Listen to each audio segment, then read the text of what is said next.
आज के इस नए गहन विश्लेषण की शुरुआत करते हैं, जहां हमारा फोकस मैकेनिकल इंजीनियरिंग के एक बेहद अहम और एकदम क्लासिक विषय पर है, थ्योरी ऑफ मशीन्स और विशेष रूप से गियर्स और फ्लाईव्हील्स के जरिए मोशन कंट्रोल के सिद्धांत।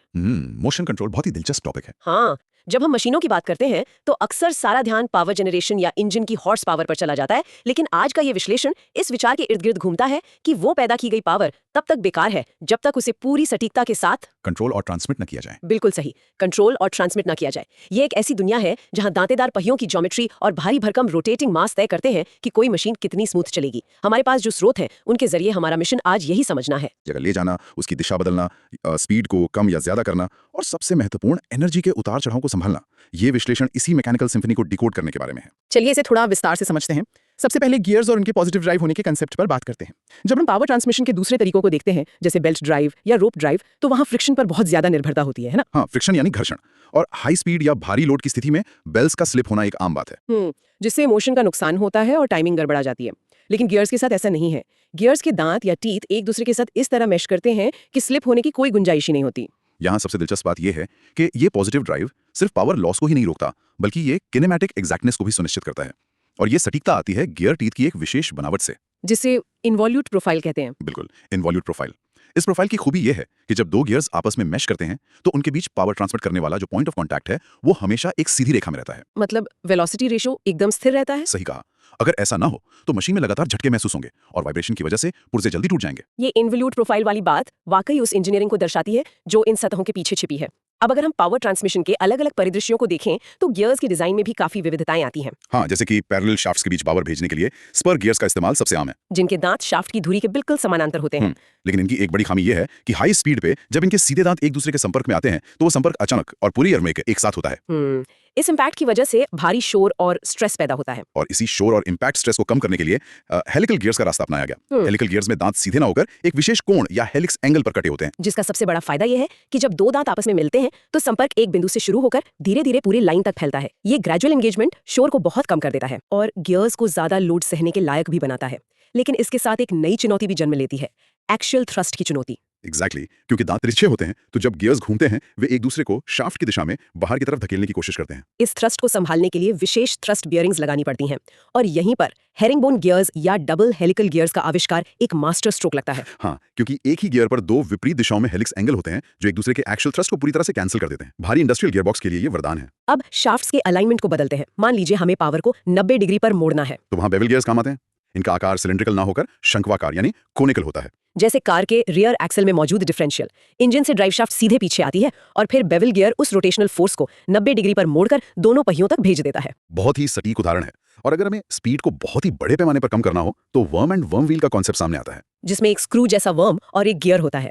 इसकी सबसे दिलचस्प बात यह है कि यह सिर्फ एक ही दिशा में काम करता है ना? हाँ, वर्म घुमाकर आप गियर को तो घुमा सकते हैं, लेकिन गियर को घुमाकर वर्म को नहीं। ये सेल्फ लॉकिंग फीचर इसे लिफ्टिंग मशीनों या एलिवेटर्स के लिए बहुत सुरक्षित बनाता है। मोटर बंद होने पर भी लोड वापस नीचे नहीं गिरता। लेकिन इसमें हीट बहुत जनरेट होती है क्योंकि फ्रिक्शन ज्यादा होता है।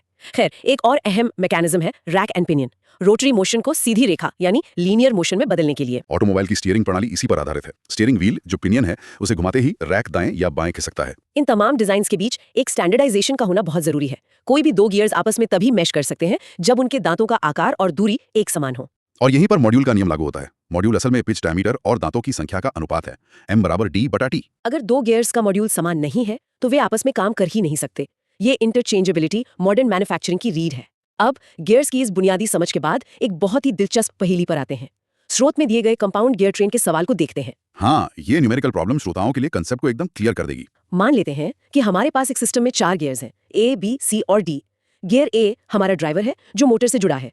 इसमें 20 दांत हैं और यह 1200 आरपीएम की रफ्तार से घूम रहा है। ठीक है, 1200 आरपीएम। और यह गियर A गियर B के साथ मैश कर रहा है जिसमें 40 दांत हैं।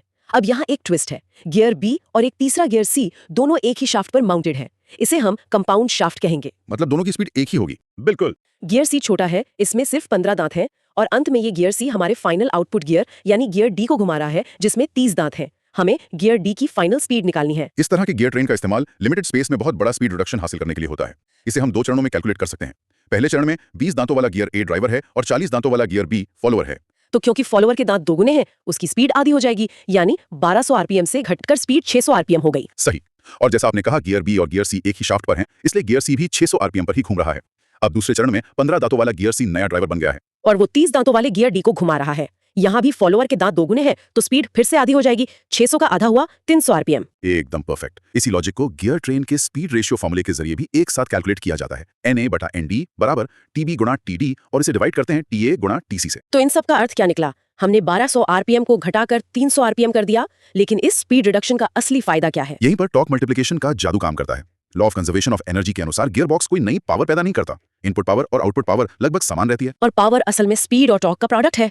तो अगर हम गियर्स के जरिए स्पीड को 4 गुना कम कर रहे हैं तो टॉर्क यानी घुमाने की ताकत अपने आप 4 गुना बढ़ जाती है। यही कारण है कि भारी वजन उठाने वाली क्रेन्स या इलेक्ट्रिक व्हीकल्स के रिडक्शन गियरबॉक्स में इस सिद्धांत का जमकर इस्तेमाल होता है। एक छोटी मोटर जो 15,000 आरपीएम पर घूम रही है, उसका अपना टॉर्क बहुत कम होता है। लेकिन गियर ट्रेन से स्पीड को 1000 आरपीएम पर लाते ही टॉर्क इतना बढ़ जाता है कि वो पूरी कार को आसानी से खींच लेता है। ये एक बेहतरीन आहा मोमेंट है। वाकई मैकेनिकल एडवांटेज का शानदार उदाहरण। गैस ने तो मोशन ट्रांसमिट कर दिया, लेकिन मशीनरी में एक और बड़ी चुनौती है एनर्जी और मोशन के उतार चढ़ाव को संभालना। और इसके लिए भारी भरकम फ्लाईव्हील का इस्तेमाल किया जाता है, जिसे एनर्जी रिजर्वायर कहते हैं। फ्लाईव्हील का कंसेप्ट समझना बहुत रोचक है। एक टिपिकल 4 स्ट्रोक इंजन में 4 साइकिल होती हैं: सक्शन, कंप्रेशन, पावर और एग्जॉस्ट। इनमें से सिर्फ पावर स्ट्रोक में ही इंजन असल में एनर्जी पैदा कर रहा है। बाकी के 3 स्ट्रोक्स को पूरा करने के लिए इंजन को उल्टी एनर्जी की जरूरत होती है। मतलब क्रैंकशाफ्ट पर टॉर्क कभी एक समान नहीं होता। हाँ, वो एक ही साइकिल के अंदर बहुत तेजी से बढ़ता और घटता है। अगर इसे ऐसे ही छोड़ दें तो इंजन बहुत ही हिचकोले खाकर चलेगा। यहीं पर फ्लाईव्हील एंट्री लेता है। क्रैंकशाफ्ट पर लगा ये भारी पहिया एक बफर की तरह काम करता है।